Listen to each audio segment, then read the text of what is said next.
சுரா கைட் 10ஆம் வகுப்பு பொதுத் தேர்வுக்கான புதிய பதிப்பு. அதிக மதிப்பெண் பெற சுரா கைட் அனைத்து புத்தக கடைகளிலும் கிடைக்கும். Also available on Amazon, Flipkart and surabooks.com.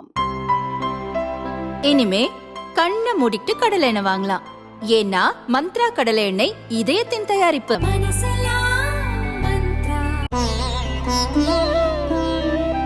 தினம்தோறும் விளக்கேற்ற நல்ல எண்ணெய் இதயம் நல்லெண்ணெய்.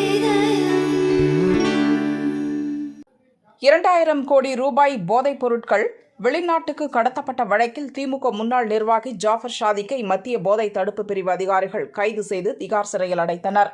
சட்டவிரோத பண பரிமாற்றம் தொடர்பாக அமலாக்கத்துறையும் ஜாஃபர் ஷாதிக் மீது வழக்கு பதிவு செய்து விசாரணை நடத்தி வருகிறது. சென்னை நுங்கம்பாக்கம் அமலாக்கத்துறை அலுவலகத்தில் ஜாஃபர் ஷாதிக் மனைவி அஃபினாவிடம் அதிகாரிகள் விசாரணை நடத்தினர். ஜாஃபர் ஷாதிக்கின் போதைப் பொருள் கடத்தல் தொழில், வரவு செலவு, சினிமா தொடர்பு குறித்து அஃபினாவிடம் விசாரணை நடத்தப்பட்டது. ஜாஃபர் ஷாதிக் செய்த தொழில் முதலீடுகள், அவரது கூட்டாளிகள் பற்றியும் அவரிடம் துருவி அமலாக்கத்துறை அதிகாரிகள் விசாரித்தனர்.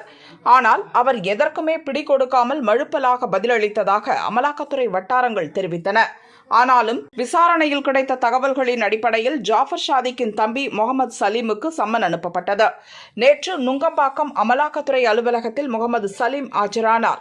ஜாஃபர் ஷாதிக் எந்தெந்த வழிகளிலெல்லாம் சம்பாதித்தார், எந்த தொழிலிலெல்லாம் முதலீடு செய்துள்ளார் என அதிகாரிகள் விசாரித்தனர். தொழில் சம்பந்தமான ஆவணங்கள் இருக்கிறதா என கேள்வி கேட்டனர். நேற்று 3 மணி நேரம் விசாரணை நடத்தப்பட்ட நிலையில் இன்று மீண்டும் அமலாக்கத்துறை அலுவலகத்தில் ஆஜரானார். வங்கி பரிவர்த்தனை தொடர்பான ஆதாரங்களுடன் ஆஜரான சலீமிடம் விசாரணை மேற்கொண்டனர். அவர் சொன்னதும் ஆவணங்களில் இருப்பதும் ஒத்துப்போகிறதா என அதிகாரிகள் செக் செய்தனர். இது தொடர்பாக சலீம் கூறிய பதில்களை அதிகாரிகள் பதிவு செய்து கொண்டனர். ஜாஃபர் ஷாதிக்கின் மனைவி மற்றும் சகோதரர் சலீம் அளித்த வாக்குமூலம் மற்றும் தகவல்களின் அடிப்படையில் மேலும் சிலரை விசாரணை வளையத்துக்குள் கொண்டுவர அமலாக்கத்துறை அதிகாரிகள் முடிவு செய்துள்ளனர்.